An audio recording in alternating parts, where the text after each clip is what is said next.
Everyone thought he was just a dog sitting vigil by his partner's side, a loyal golden retriever grieving in silence. But Cooper saw what they didn't. Each time the man in the white coat entered her room, her vitals dropped quietly, consistently, like whispers of betrayal. No one questioned it. Not until Cooper growled. Not until he refused to leave. Not until he broke every rule he was trained to follow to protect the one human who had once rescued him from the darkest place. He didn't bark for food, he barked for truth.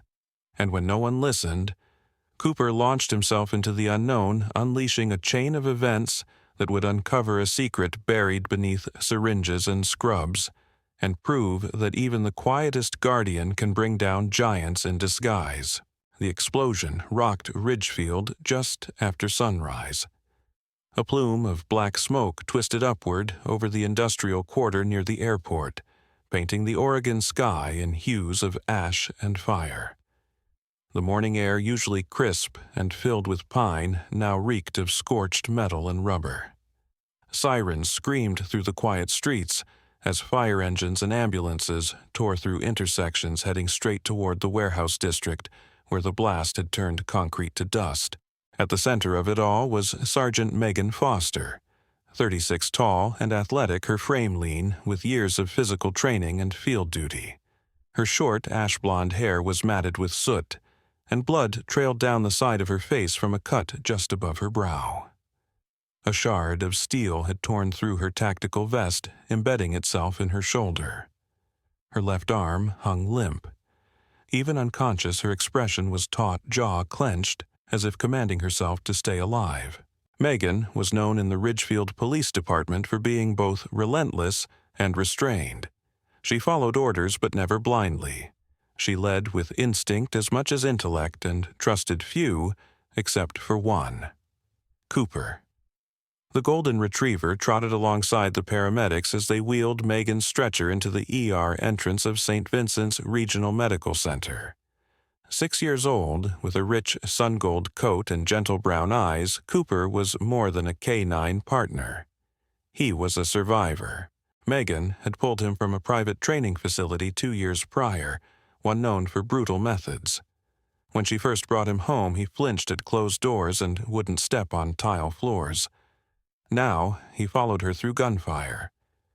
At the emergency entrance, a nurse moved to intercept him. Someone get that dog leashed, he can't go beyond this point. But Cooper didn't need a leash. He stopped only when the stretcher did, sitting rigidly beside Megan, his head tilted toward her ears, flicking at the beeps and hisses of hospital machines. His nose twitched at the air. The emergency room doors hissed open, and a man stepped through. Dr. Nolan Pierce, the attending physician on call, was in his early 40s, lean and sharp-featured with neatly combed dark hair and a crisp white coat. He carried a clipboard in one hand, gloves tucked under the other arm. His eyes scanned the situation, quickly trained, detached. "Is she responsive?" he asked the paramedic nearest him. "Not verbal, possible head trauma. She's K9 unit, took the blast shielding a civilian. Vitals dropping fast. ICU, now." Dr. Pierce turned on his heel and led the way through the ER corridor. The staff moved with quiet urgency, surrounding Megan's stretcher like soldiers in formation. Cooper followed still, close, still silent until the doctor drew near. As Dr. Pierce stepped past him, Cooper stopped walking. He didn't growl, not yet. But his posture changed: shoulders, tense tail, stiff ears, angled forward in full alert. His gaze locked onto the doctor head, tilted slightly to the side. Dr. Pierce didn't notice. Cooper did not follow when the stretcher entered ICU. He sat by the door, watching. The hospital staff didn't think much of it. To them, it was the grief of a loyal dog, waiting, worrying. But Cooper had seen explosions. He had heard bullets, smelled blood, and followed commands through fire. And something about that man's scent, that presence, that exact moment didn't feel like safety. It felt like something else entirely. Every time Dr. Nolan Pierce stepped into room 3, Cooper growled. It wasn't loud, not the full-throated warning bark of a dog under threat, but it was persistent, low, guttural, and precise. It started the moment the doctor passed the threshold and stopped only when he left. For hours now the pattern had repeated like the second hand of a broken clock, predictable, insistent, and impossible to ignore for those paying attention. Lena Moore, one of the rotating ICU nurses, stood just outside the observation window, arms folded across her navy blue scrubs, her brows drawn together in quiet concern. She was young, but not careless. 24, with soft auburn curls pinned into a clipped bun and a face full of thoughtful restraint. She had grown up learning to read the room before speaking, and in this room, something was off. Cooper didn't act like the other canines she'd seen come through St. Vincent's.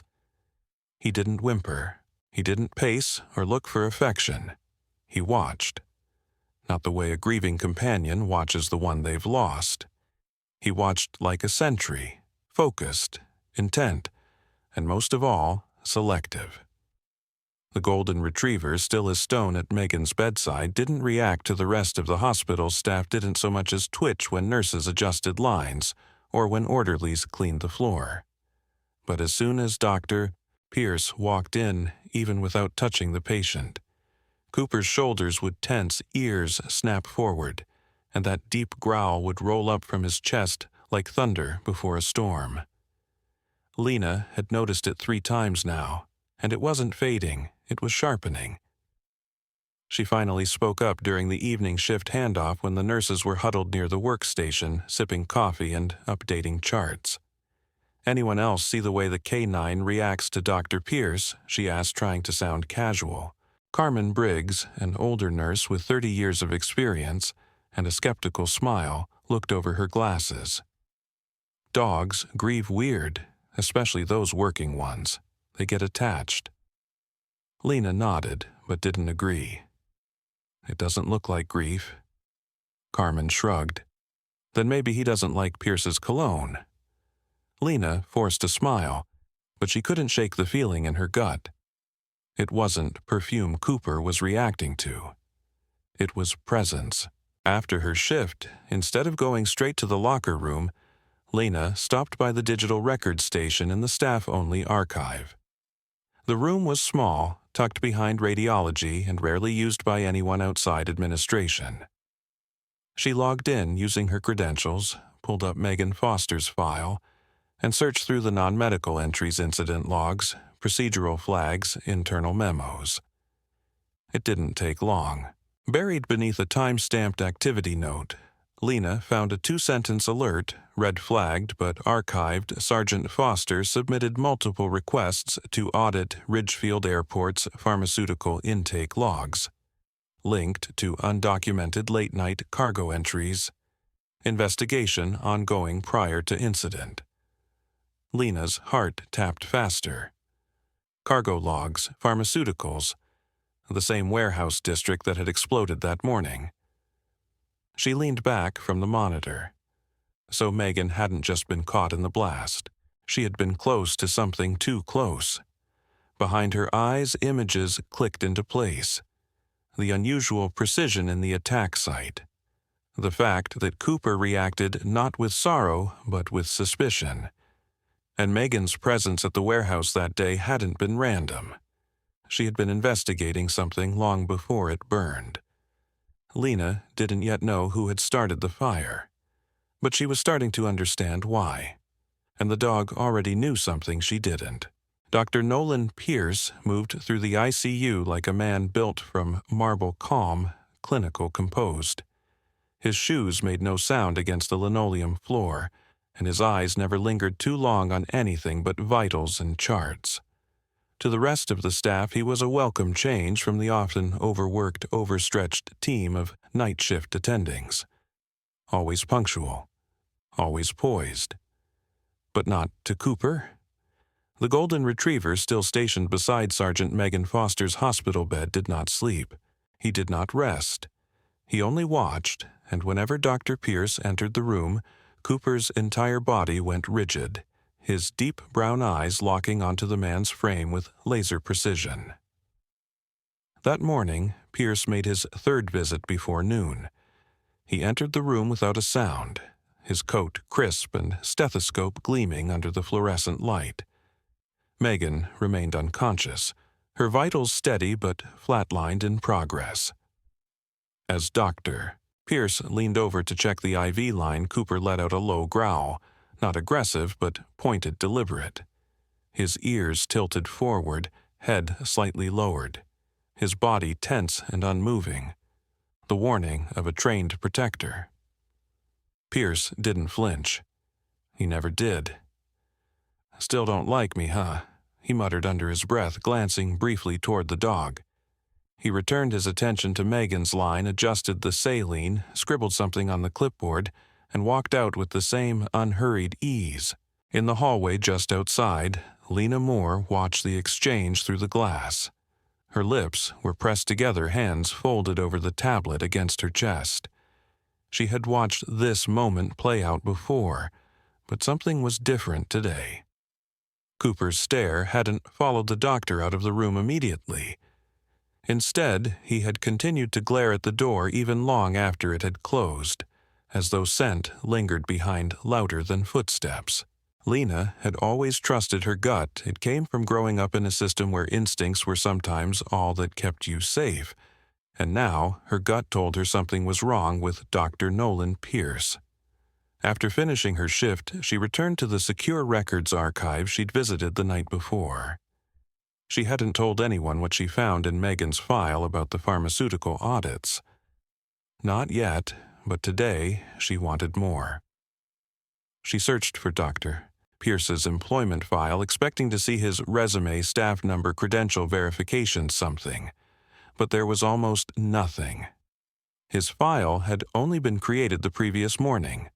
No prior shifts, no internal ID photos, no residency history at Ridgefield or any affiliated hospitals, no HR signature, no onboarding form, only a note in the admin log visiting trauma specialist, approved temporary access for overflow care. It was signed by Chief Administrator Glenn Roth, a name Lena had only heard once before during orientation. She tried to access Pierce's medical credentials through the National Board Registry, but the screen blinked back at her restricted. Credentials verified by alternate process. Lena leaned back in her chair, skin prickling. The hospital didn't hire shadow doctors. Not legally, not quietly, and definitely not without a trace. Elsewhere in the ICU, the day grew quieter as the shift changed. Cooper hadn't moved more than inches except to reposition himself closer to the bed.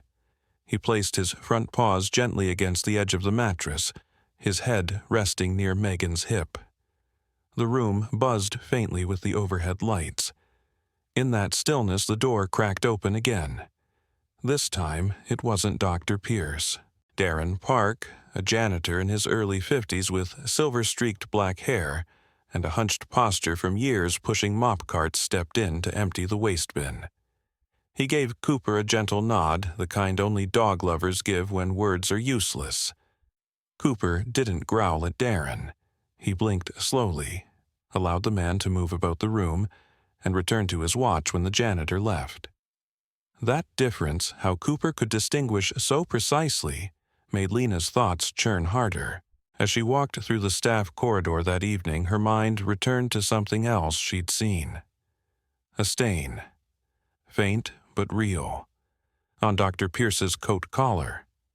That scent she'd only barely registered earlier, sharp metallic chemical, had reminded her of the gloves and masks emergency teams had worn when bodies were pulled from the warehouse fire. It wasn't hospital standard. It was industrial.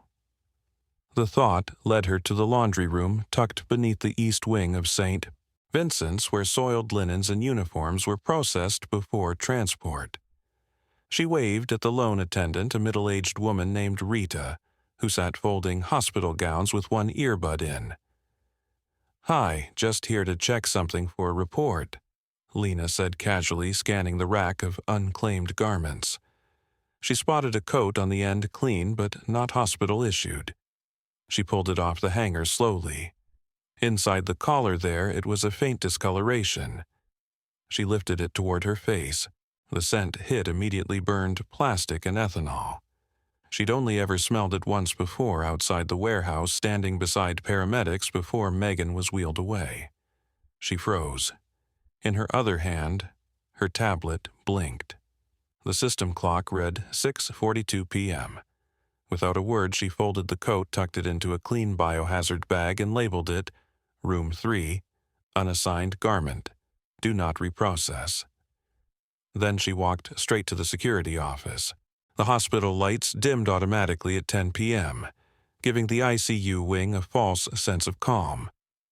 Outside, a cold rain tapped lightly against the windows of St. Vincent's Regional Medical Center, a steady rhythm that seemed to echo the machines beeping in Megan Foster's room. Night shifts always carried a certain hush, an unspoken agreement to let silence do most of the work. But this night was different. Cooper sensed it first. The golden retriever had not slept. His body remained curled beside Megan's bed, one paw resting near her arm, but his ears were alert, twitching at every creak of the floor or shifting sound in the hallway. His eyes remained locked on the door, even as the night stretched into its 10th hour. At 2:12 a.m., the door opened. Dr. Nolan Pierce stepped in quietly, his white coat gleaming even in the low light. His expression was unreadable as always measured calm eyes fixed on the IV monitor. He moved with practiced precision, his hands gloved and steady. He checked the drip bag, adjusted a setting on the infusion pump, and leaned over to examine Megan's pupils with a pen light. Cooper lifted his head. A deep growl rumbled low in his throat. Pierce didn't even glance at the dog. He leaned closer, adjusted the IV again, then tapped the heart monitor. Megan's vitals flickered briefly, then began to dip. It happened slowly at first. Her oxygen saturation lowered by 2%. Her heart rate dropped from a steady 64 to 59, then 53. One of the monitors let out a single, shrill, warning beep. Cooper stood up. Another adjustment from Dr. Pierce, and then Megan's vitals nosedived. The heart monitor let out a screeching alarm. Her blood pressure plummeted. Cooper snapped into motion. He barked, loud, sharp, and insistent. The sound shattered the silence of the hallway. Nurse Carmen Briggs, on night duty, rushed into the room with a tray in hand. Her gray-streaked hair was hastily pulled into a bun, and her reading glasses dangled from a chain around her neck. She stopped short at the door. "What the hell is going on?" she asked, sharply, seeing Dr. Pierce leaning over Megan's bed. "She's destabilizing," he said without looking up. "I'm trying to correct." "She was stable all day," Carmen interrupted. "What did you change?" Before he could answer, two more staff appeared at the door. A young resident named Kyle Densmore, barely out of med school with wide, panicked eyes, and Greg Ellis, an orderly built like a retired linebacker who stepped in to hold Cooper back. But the dog didn't lunge. He didn't bark again. He simply stood firm, eyes fixed on Pierce. Someone, page Dr. Miles Carmen, snapped, referring to the ICU chief. "Now." Pierce straightened. "That won't be necessary." But Carmen had already pulled her phone from her coat pocket. Outside the room, Lena Moore was already running. She had heard the alarm from the east wing and bolted toward ICU tablet, still in hand. Her badge, clipped to her hip, bounced against her side as she rounded the corner. When she arrived, Cooper was still standing guard, body taut. Megan's vitals had partially recovered thanks to oxygen and a rapid saline flush administered by Carmen. Dr. Pierce stood near the window, his hands now behind his back. Lena entered the room with barely a glance at the others. She locked eyes with Carmen. "I need to see the room security feed," she said quietly. Carmen nodded. "I'll go with you." 10 minutes later, they were in the security control room, seated beside Raymond Cho, the hospital's head of security. a compact man in his 40s with short salt-and-pepper hair, perpetually tired eyes, and a coffee addiction Lena had come to admire. He frowned as he keyed into the video archives, pulling up the hallway camera for room 3. The screen lit up. Time code 2, 8 a.m. They watched Dr. Pierce enter the room, then static. The feed cut to black. Raymond's fingers hovered over the keys. "That's not a glitch," he said after a pause. Someone manually disabled this camera feed. The hallway cam outside was running fine. "Can we restore the file?" Lena asked. Raymond shook his head. "Not unless you can find the original cache. And that's not something stored here, it's streamed to central records off-site. We'd need admin clearance and a tech from compliance." Lena stared at the screen. He was alone in there for 5 minutes before anyone else arrived. Megan's vitals crashed during that time. Raymond turned to look at her. "You think he did something?" "I think," she said slowly, "that his name doesn't exist in our credential system before yesterday. And he smells like something that doesn't belong in an ICU." Raymond rubbed his temple. "Then, I'll need to call someone higher up. But we keep this quiet for now." Lena nodded her chest tight. Back in Megan's room, Cooper had returned to his place by her side. Dr. Pierce was gone. Megan's heart rate had stabilized again, and the nurse on duty, now a young woman named Caitlin Yarrow with a long braid and a quiet demeanor, sat monitoring the screen with unblinking eyes. Cooper shifted his eyes, flicking toward the door. He had recognized something that no human had, something hidden in the scent trail of that man's coat, something buried beneath layers of bleach and latex. Whatever it wasn't medicine, and it wasn't human compassion. It was something old, familiar, and wrong. The rain outside Ridgefield had turned from a mist to a steady downpour, washing the town in silver and shadow. Inside room 3 of St. Vincent's ICU, the sound was muffled, replaced by the soft, repetitive beeping of heart monitors and the low hum of fluorescent lights. The only thing that broke the pattern was a low growl. Cooper stood by the far corner of the room, ears forward, tail still. His nose twitched toward the small refrigerator unit built into the wall near the sink. It was a standard feature for high-risk patients used to store emergency medications that needed to stay cold. But this morning, Cooper wasn't just sniffing. He was focused. Lena Moore, alert and exhausted from a night without sleep, walked in with a clipboard in hand and froze when she saw his stance. She crouched next to him. "What is it?" "Boy." Cooper let out a single quiet huff, then sat. His gaze never left the fridge. Lena hesitated, then pulled on a pair of gloves from the dispenser near the wall. She opened the fridge carefully. Most of the contents were standard labeled IV bags, a sealed dose of epinephrine. But near the base of the compressor compartment behind the lowest rack, something caught her eye. A sliver of white medical tape, securing a box. She crouched, reaching in. Her fingers brushed cold plastic. She tugged gently until it came free. A hard case the size of her palm. No hospital label, no scan code. She opened it. Inside were 3 vials of a clear, unmarked liquid. No patient tag, no dosage sticker. The only distinguishing feature was a small black symbol printed onto the vial caps, a 3-pointed spiral enclosed in a triangle. Lena stared at it. She had seen that symbol once before, weeks ago attached to an anonymous email Megan had forwarded to hospital staff before the explosion. An alert about a potential counterfeit drug supply chain infiltrating Ridgefield's legitimate pharmaceutical imports. The email had been ignored. Until now. She sealed the box inside a fresh biohazard bag, labeled it, and left the room at a near run. Downstairs, she went straight to the security office. Raymond Cho was just finishing a thermos of black coffee, his shirt-wrinkled tie already loosened. He looked up, sensing her urgency, before she spoke. "Found something," she said, breath sharp, "in the fridge, in her room." Raymond took the bag, examined the vials without opening them, then raised an eyebrow. This hospital doesn't carry anything like this. At least, not without federal clearance. It was taped to the compressor. Hidden. Want me to call compliance? Lena shook her head. No, I'm going straight to law enforcement. We need an outside chain of custody. Raymond nodded.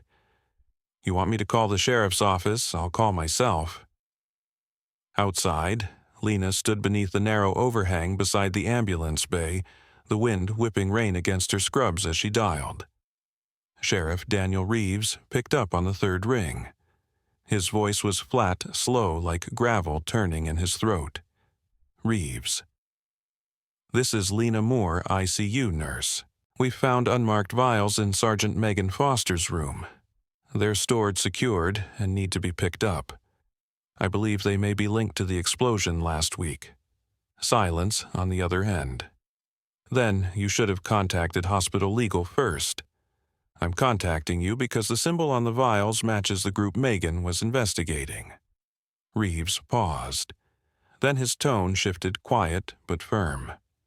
This is a delicate situation, Nurse Moore. Chain of evidence needs to be clean.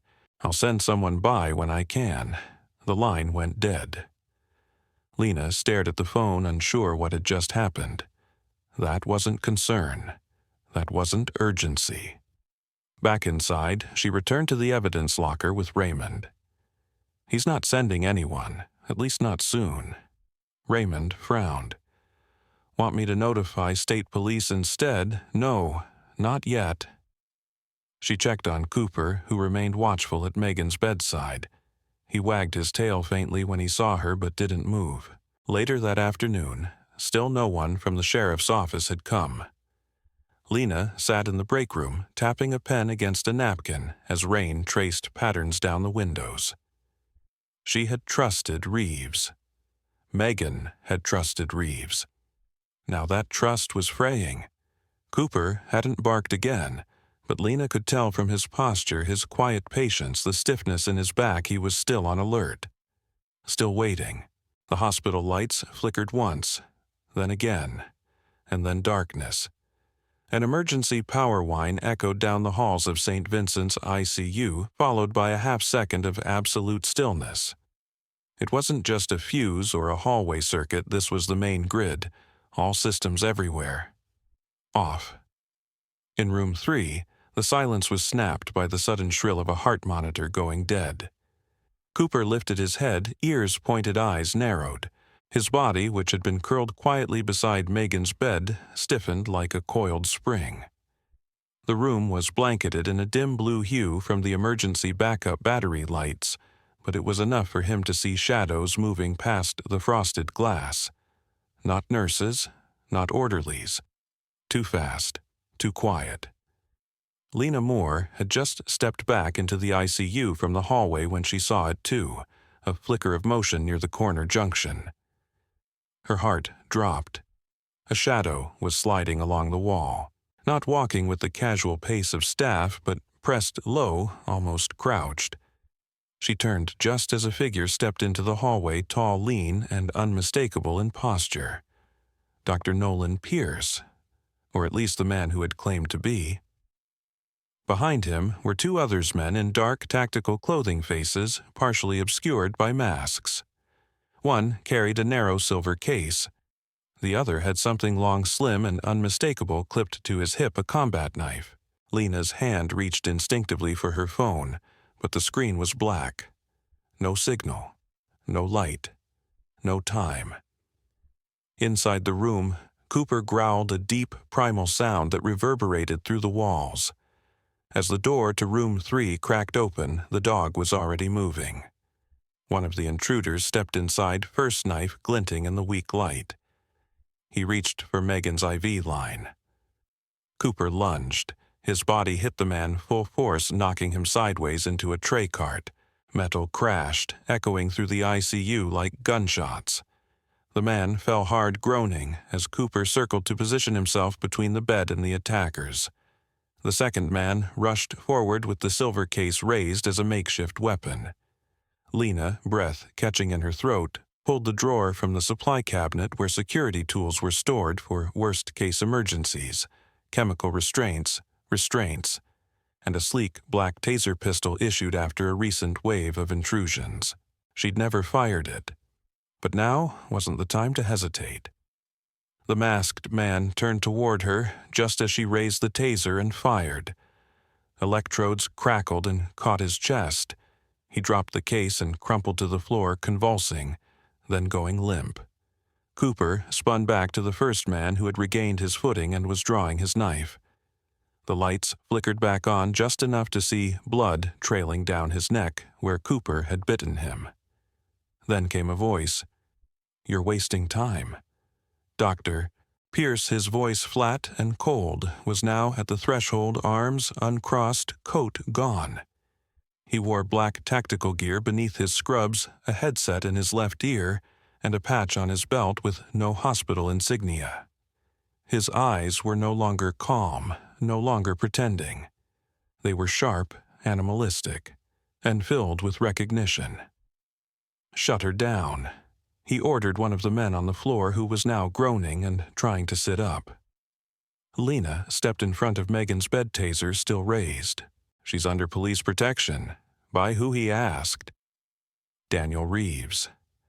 That stopped her cold. "You're not law enforcement," she said. "I was," Pierce replied, smirking. "Before they turned us into contractors. Before we learned we could deliver treatments faster if no one asked questions about trials." From behind him came a flash of red and blue. The hallway filled with boots and voices, real voices, loud and direct. "Drop your weapon. Hands where I can see them." The real Ridgefield PD had arrived. 2 uniformed officers swept in with guns drawn, followed by a tall man in plain clothes with graying hair and a sidearm already raised. Detective Ryan Gates, head of internal investigations. Broad-shouldered, steady-voiced, and known for being one of the last honest detectives in Ridgefield's enforcement unit. Pierce turned toward the door, but Cooper was faster. He lunged again, this time catching the man by the thigh and dragging him down. The coat tore, and the man went down hard, shouting in pain. Officers flooded the room, subduing both intruders. One of them groaned something in a foreign language, Slavic maybe, but he was silenced with a boot and a cuff. Gates stepped forward, grabbed Pierce by the collar, and yanked him upright. "We've been watching you for weeks," he muttered. "Guess we waited one day too long." He turned to Lena. "You all right?" She nodded, voice hoarse. "He came for her. They all did. We figured," Gates replied. "He's not a doctor. Real name's Victor Nemechek, dishonorably discharged from a private combat medical unit 4 years ago. Been bouncing between biotech labs and shadow contractors ever since. Ties to black market testing trials run out of South America."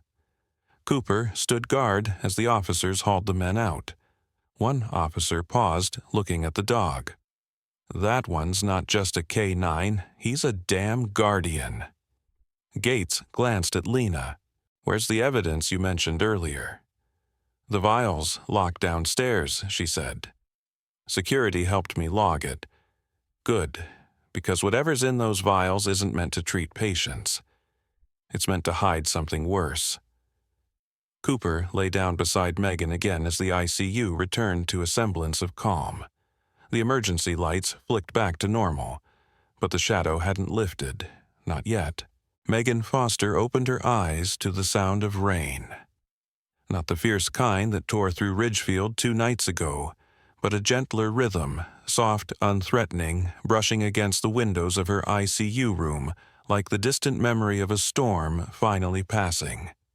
The lights were dim, the scent of antiseptic still present, but dulled beneath a trace of something warm and familiar, dog fur and rain-soaked fabric. And there he was. Cooper. The golden retriever's head was resting gently on the side of her bed, ears alert, but still eyes watching her with a mix of recognition and quiet relief. His fur looked darker from the moisture still clinging to it, and his usually proud posture was now low, as if he had exhaled only when she did. Megan blinked slowly. Her vision blurred for a moment, but her instincts kicked in faster than her body. The room was quiet, not under threat. Machines hummed normally, no alarm. Her fingers twitched, and Cooper responded instantly, nudging her hand with his muzzle. His tail thumped once against the floor. It was real. She was alive. The door opened softly, and Lena Moore stepped in, carrying a chart, and wearing her badge clipped slightly crooked to her scrubs. There were dark circles under her eyes, and her curls were tied back in a tight bun, though several strands had already escaped. She froze for a moment when she saw Megan looking at her. "You're awake." Lena breathed, her voice thick with something between awe and exhaustion. Megan's voice was hoarse. "How long?" "Almost a week," Lena said, moving quickly to the bedside to check vitals. "You came back." Megan nodded slowly, eyes flickering toward Cooper again. "He didn't let me go." Lena smiled, brushing a thumb across the back of Megan's hand. "No, he didn't." Later that morning, Megan was moved from the ICU into a recovery room under light monitoring. Her strength hadn't returned fully, but her awareness had sharpened by habit honed by years of field work and betrayal. By noon, she had her first visitor from the outside, Special Agent Caroline Mendez of the FBI. Agent Mendez was in her early 40s, trim and poised with olive skin and no-nonsense expression, and hair pulled into a tight braid. She wore a dark suit and a neutral blouse with a badge clipped to her hip and a tablet tucked under one arm. She carried herself like someone used to walking into rooms where no one wanted her and leaving with answers anyway. "Sergeant Foster," she said, nodding with respectful precision. "I'm glad to see you conscious." Megan sat upright slowly. Her shoulder ached. Her ribs were still bandaged, but she was alert. "FBI, yes. My team was called in after the arrest of Viktor Nemechek. His prints triggered a backlog flag tied to several covert medical operations stretching across 3 states. You're lucky to be alive." Megan nodded once. Cooper made sure of that. Mendez's eyes flicked to the dog lying beside the bed, who was watching her silently, one ear twitching with every sound. "He's impressive," Mendez said, "and so is your nurse." Megan glanced at Lena, who was standing quietly near the window. Mendez continued. "Lena Moore's report combined with video evidence and your previous flagged audits helped us open a full-scale investigation into a private contractor posing as a medical research foundation. They're funneling experimental biological compounds through fake pharmaceutical studies, labeling them as treatments for rare diseases, while actually testing bioweapon agents." Megan's jaw tightened. "And the hospital? They had no idea. At least not officially. But your instincts were correct, Sergeant. You were close." And the sheriff Megan asked, her voice lower. "We're still looking into Daniel Reeves. He's gone quiet. Resigned this morning. No forward address." That name hit differently now. Megan had known Reeves for years, trusted him once, but silence had a sound, and it had grown loud in the days since her coma. Agent Mendez set the tablet on the tray beside the bed. "We'd like you to consult with us when you're discharged. You don't have to commit now, but we think your insight could help us prevent this from spreading." Megan gave a slow nod. "If Cooper comes, I come." "Understood." By evening, the hospital held a quiet meeting in the staff lounge, less ceremony, more relief. Director Martha Calloway, a sturdy woman in her 60s with silver hair and a soft Southern accent, spoke briefly, her voice calm but proud. "Some people run when the alarms go off," she said, eyes sweeping the gathered nurses and staff. "Some don't. Lena Moore didn't." She turned to Lena, handing her a folded envelope. "As of today, you are the lead ICU nurse for this ward. Permanently." There were murmurs of applause, claps on the back. Lena blinked, stunned. Her hands trembled slightly as she took the envelope. Back in the recovery wing, Cooper lay beside Megan's bed, eyes closed, ears twitching only when the machines made a new noise. Megan reached over and scratched the soft fur behind his ear, the spot he never let anyone else touch. "Still with me," she murmured. Cooper thumped his tail once. Some battles are fought with weapons, others are fought with trust.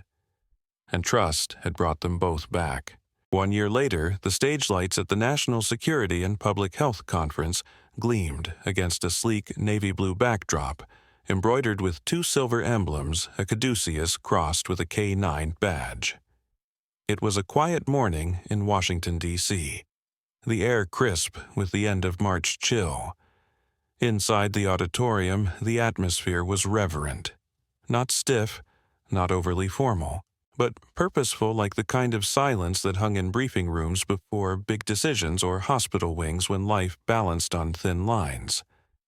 At the center of the stage stood Megan Foster, shoulders squared, wearing a dark gray suit cut precisely to her lean figure.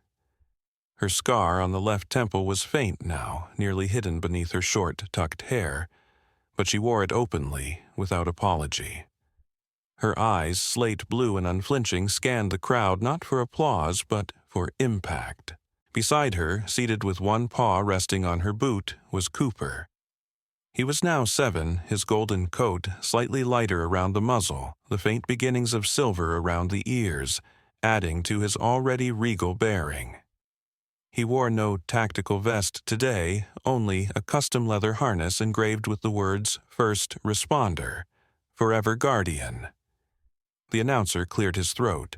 Today, we recognize individuals whose bravery, insight, and unwavering loyalty exposed one of the largest bioethical breaches in recent U.S. history.